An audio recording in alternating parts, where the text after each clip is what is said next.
si paringai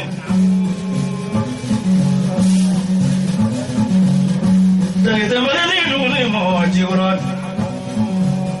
ko tena si mo le brahma ibalo no bangi ini kuno se wani bi majudo oge lazimia no ravima safo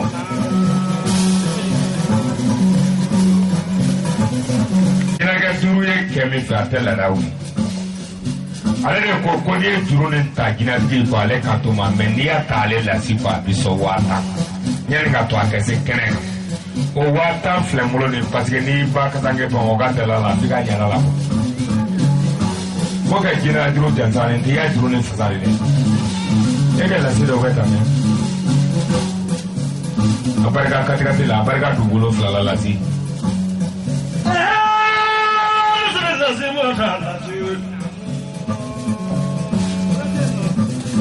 سرفني جمرو خلاص سرفنا تروح لا جام صادق سرفنا لازم نقولوا في باي يندي ما فنجي إلا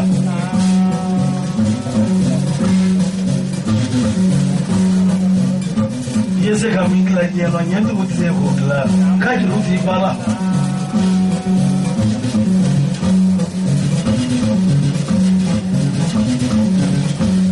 لازم يجينا موجودة دون ما هو ده إلا فلانة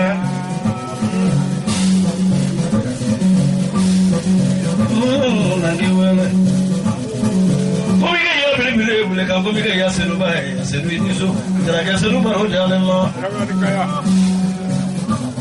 يا ماني كلو بانك مسلمان سمتا سوسو ترى كيسلو ولي كابوسو نوري كاسو باترا ولا لامه بري بانا وانا بانك mereka semua tenang betul.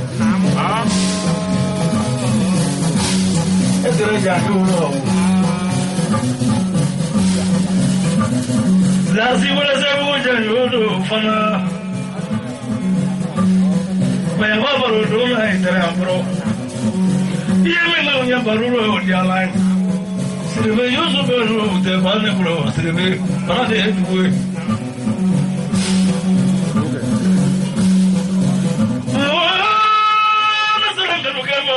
Fruga, usumani sana baba mimi.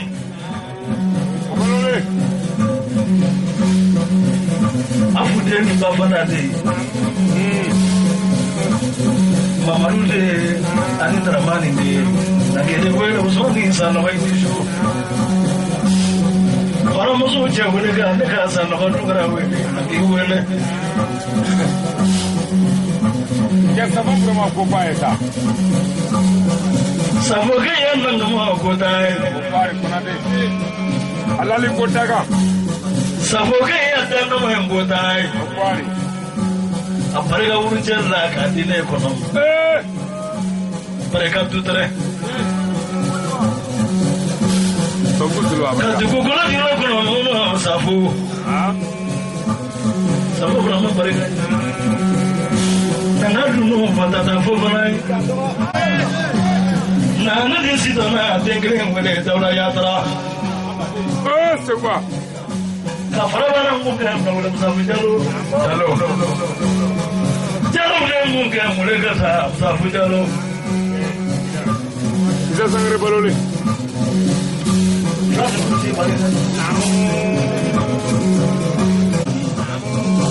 Bisa sangre.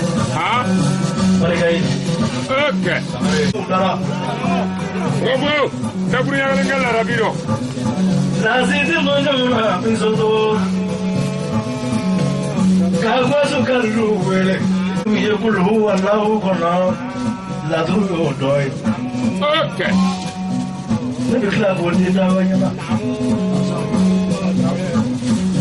Orang nak boleh rapi mohon rapi. Tapi saya boleh sisa nabi raja lah.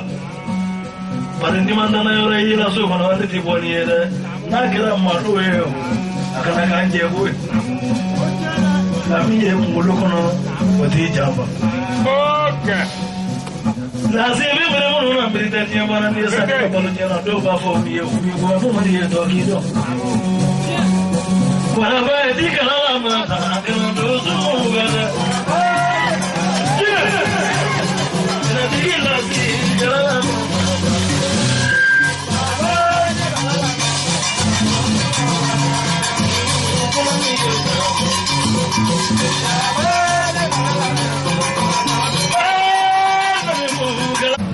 Kabe doso de na bafo. Kereng-kereng yala jigia blomba predan segmar kemeli anaka mamuru.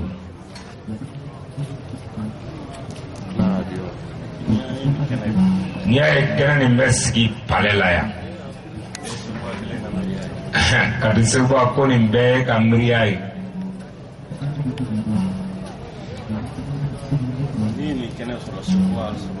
Sebuah kena ni sorole eri sabakula. Kadu duzongoni ngono jinatiki lasi kamarafe. Amna tabini abulai de ani bita gindo ke ani amna tafa. Ko sabaku de ato ale duzongoni ndo. Sidibe.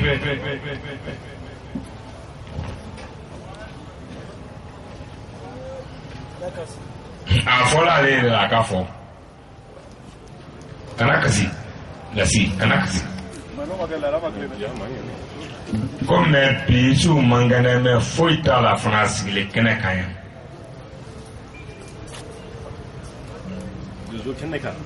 Donzo keneka.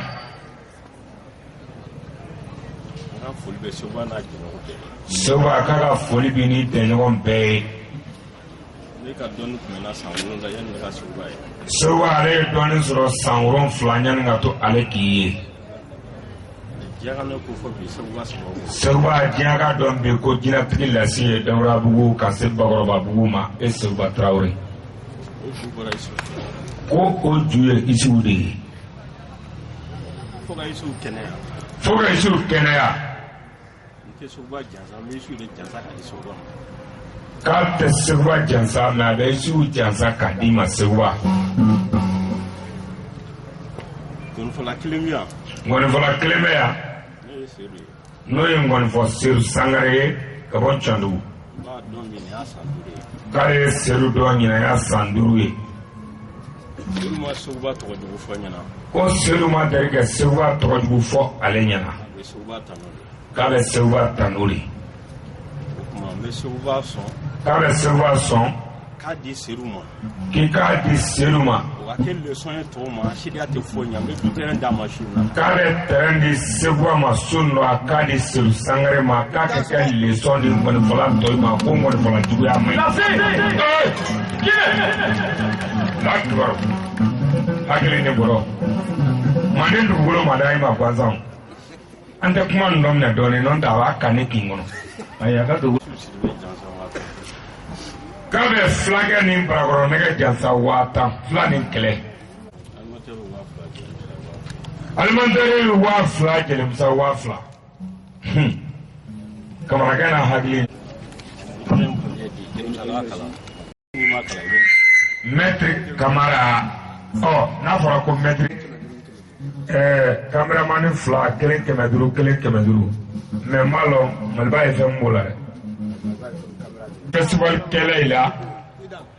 Festival chairman bege chamana